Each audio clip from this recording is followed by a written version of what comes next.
Bueno, con una noticia de último momento, así concluye esta conferencia de prensa mañanera. ¿Cómo consigue Univisión este tipo de circunstancias, de exclusivas, de cartas, y etcétera? ¿Cómo consigue ese Univisión que en estos momentos está siendo cuestionado por apropiarse de los derechos de del video de seguridad de la Embajada de México en Quito, Ecuador, en algo que parece pues, un intento de censura a esas imágenes? Fíjese que Jessica Cermeño, o Jéssica Cermeño, porque así escribe ya su nombre, Jéssica Cermeño, con acento y todo, regresó a la conferencia de prensa mañanera representando al Univisión de Jorge Ramos, el payasito de la tele, pero con un planteamiento que me parece muy interesante, muy fuerte, y hasta loable, si usted gusta, loable en medio de una circunstancia que ha resultado controvertida y en la que pues, los fachos han tomado partido en contra de México y a favor de un gobierno que pues no es reconocido ya por nadie más, no es apoyado por nadie más, y me refiero al del junior fascista que desafortunadamente gobierna Ecuador, a Daniel Noboa, y quien, bueno, pues está enfrentando a las de Caín en estos momentos, es hasta criticado por la BBC, que también es de derecha, ¿no? Hace rato le mostraba a don David, hay una de las notas en las que en un eufemismo ven como una circunstancia insólita el que haya suspendido labores durante 2 días ante la crisis energética que se enfrenta a su país. Le pone la palabra insólito para referirse a estupidez o pendejada, ¿no? Bueno, pues resulta que va Jessica Cermeño a la mañanera, o Jéssica Cermeño, y le dice al presidente López Obrador que supuestamente tienen ellos en su conocimiento una carta que le habría enviado el ex vicepresidente de Ecuador, Jorge Glass, al presidente López Obrador, en la que, en estricto sentido, a grandes rasgos, le agradece por haberle dado el asilo en la Embajada de México en Quito y le pide su apoyo, su ayuda ante la andanada de persecución brutal en contra de cualquier progresista en la región. Es una carta que, según Cermeño, también le envía de puño y letra al presidente de Colombia, Gustavo Petro, y al presidente de Brasil, a Luis Ignacio Lula da Silva. Esto le digo, es muy, muy interesante. El presidente dice que no tenía, imagínense, nosotros en Sin Censura, pues por supuesto que no teníamos conocimiento de esto, pero ya para que el presidente no supiera esto, dice, no, a mí nunca me llegó, no está en mi escritorio, no está en mi oficina esta carta, le vamos a preguntar a la canciller Alicia Bárcena, pero yo no sé de esa carta, yo no tengo ni idea de esa carta.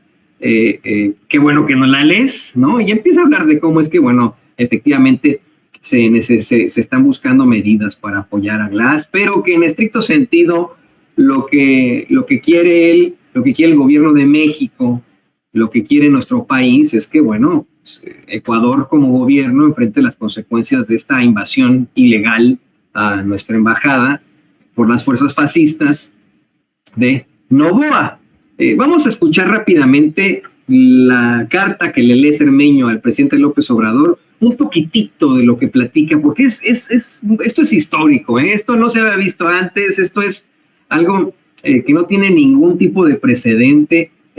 Por ahí mucha gente nos ha estado mandando mensajes asegurándonos que ya han habido otro tipo de enfrentamientos en embajadas. Sí, mire, por ejemplo, hace algunos años el escándalo de Hillary Clinton es que se le metieron ahí a la embajada de Benghazi, incluso asesinando diplomáticos estadounidenses, pero eso fue en medio de una trifulca, en medio de disturbios allí en Benghazi, ¿no? No fue un gobierno el que lo hizo per se. Aquí estamos hablando de un gobierno. El gobierno de un país que se mete a la embajada de otro país en su país, violando el derecho internacional por sobre todo. Por eso es que todo este tema es y seguirá siendo histórico y muy, muy llamativo. Veamos, escuchemos lo que le plantea Jessica Cermeño o Jéssica Cermeño de Univisión al presidente López Obrador. Está fechada, gracias señor presidente, Jessica Cermeño de Univisión. Está fechada el 15 de abril de 2024. Dice al señor presidente de México, Andrés Manuel López Obrador: señor presidente, soy Jorge Glass. Gracias por el asilo. Le pido perdón como ecuatoriano. Estoy en la peor prisión de Ecuador y en huelga de hambre. Ayúdeme. Aquí hay una persecución brutal contra todos los progresistas. La ayuda internacional puede hacer algo. Un abrazo. Firma Jorge Glass. Como le decía, señor presidente, Univisión tiene información de que Glass envió una carta de puño y letra con lápiz a Gustavo Petro, el presidente de Colombia, y a Luis Ignacio Lula da Silva, el presidente de Brasil, vía Ernesto Samper, el expresidente de Colombia. Samper entregó la carta a Petro y ya se le entregó a Lula da Silva. ¿Usted tiene conocimiento de esta carta? ¿Le han entregado esta carta que está enviando usted? No, por eso me llamó la atención. Pero vamos a ver si no la recibió Alicia Bárcena, la secretaria de Relaciones Exteriores, pero a mi oficina no. Pero bueno, qué bien que ya la vas a conocer. Nosotros nos reunimos, presidentes, primeros ministros, mujeres y hombres, para tratar el tema. Hace poco, antier, ¿no? Sí, una videoconferencia y se trató el tema ampliamente. Esa es nuestra postura. Ahí precisamente Lula retoma una propuesta del presidente de Bolivia, Luis Arce, para cuidar la salud del ex vicepresidente de Ecuador. Y se plantea el regreso al estado anterior a la toma de nuestra embajada. Es decir, que se le regrese a nuestra embajada o que se le dé el salvoconducto para regresar para venir a México o a cualquier otro país.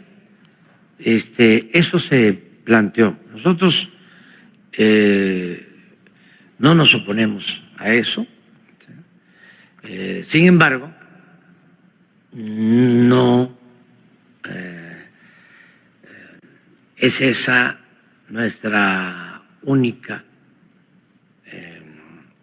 demanda.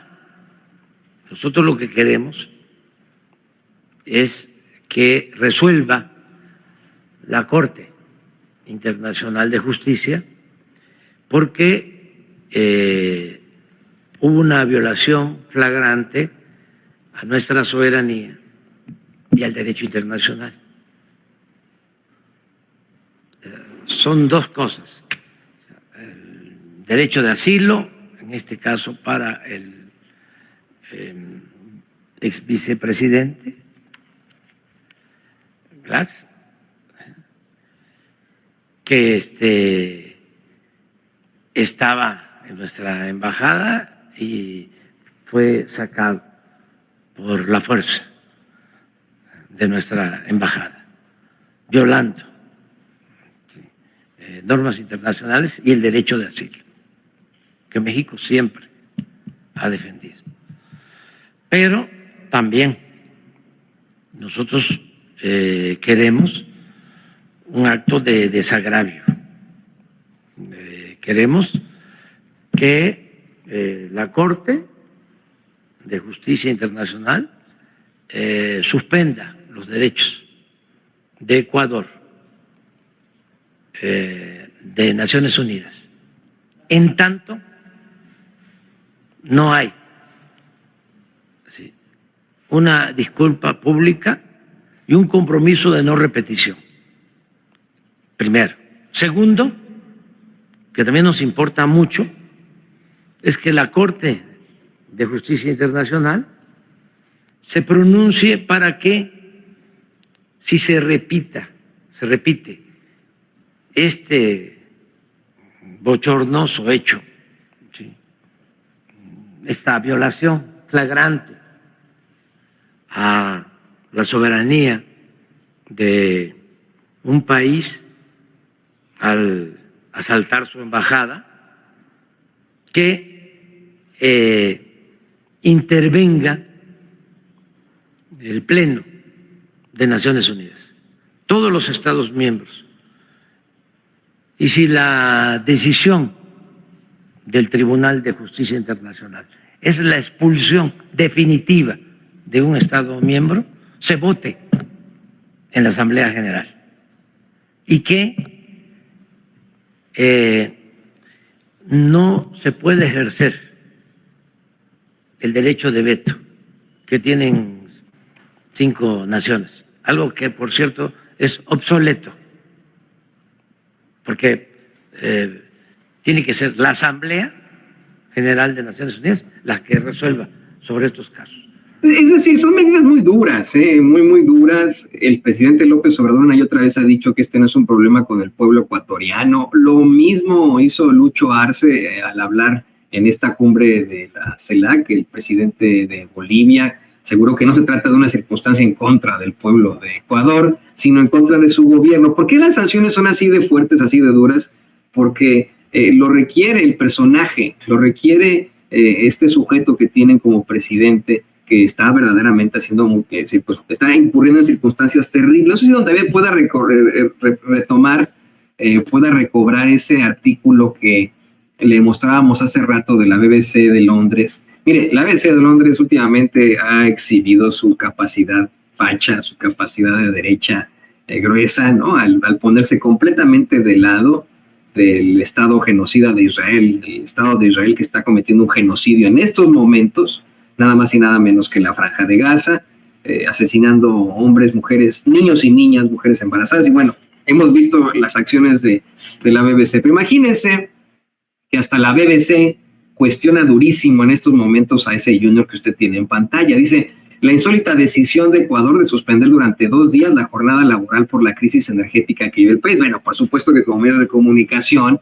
tiene que tener eufemismos, no puede ser como en Sin Censura. Yo digo, aquí en Sin Censura somos criticados constantemente por el uso de groserías y etcétera, por hablar las cosas como son, sin pelos en la lengua, porque así hablamos los seres humanos. Pero bueno, en esos medios le van a poner insólita decisión en lugar de muy pendeja decisión, como lo están viendo en su pueblo. Está siendo terriblemente criticado en estos momentos Daniel Noboa. No se puede tener de alguna otra forma más información en cuanto a encuestas o en cuanto a apoyo de la población a Noboa en estos momentos, porque hasta cierto punto, como ocurre en muchas partes de Latinoamérica, los medios están controlados por entidades gubernamentales o bien por la misma derecha, esa ultraderecha que lo mantiene este tipejo en el poder. Por eso es que llama mucho la atención que haya sido Univisión parte de esta esfera del poder, de este aparato de la derecha, que el que lleve con Jessica Cermeño la carta supuestamente que escribe Glass de puño y letra al presidente López Obrador. Nosotros esperamos, por supuesto, que se le libere a ese ex vicepresidente, pues por mucho que tenga acusaciones, sus derechos fundamentales han sido violentados. Y en algo que los fachos no pueden explicar, no pueden contrarrestar cuando uno se los explica. Por mucho que ellos digan que se trata de un delincuente o no, es el país anfitrión, el país que otorga el asilo, el que determina si esa persona a la que se le concede el asilo tendría algún tipo de problemáticas criminales, delincuenciales, habría cometido algún tipo de delito. ¿Por qué? Porque si es un perseguido político, pues obviamente está huyendo de sus perseguidores políticos en determinado país que le van a inventar cosas. Por eso el derecho internacional es claro, ¿no? O sea, pero bueno, ahí está la Convención de Viena, ahí es clara la Convención de Viena, y por eso es que Jorge Glass tendría en todo caso que tener su asilo restituido en definitiva. Preocupa muchísimo esto que cuenta de cómo es que pues a los progresistas se les está persiguiendo de manera brutal en el mundo, especialmente en esa región, ¿no? Así que bueno, pues eso estaremos muy pendientes. Pero ¿sabe qué? Hablando de cuestiones internacionales, creo que vale la pena que hoy también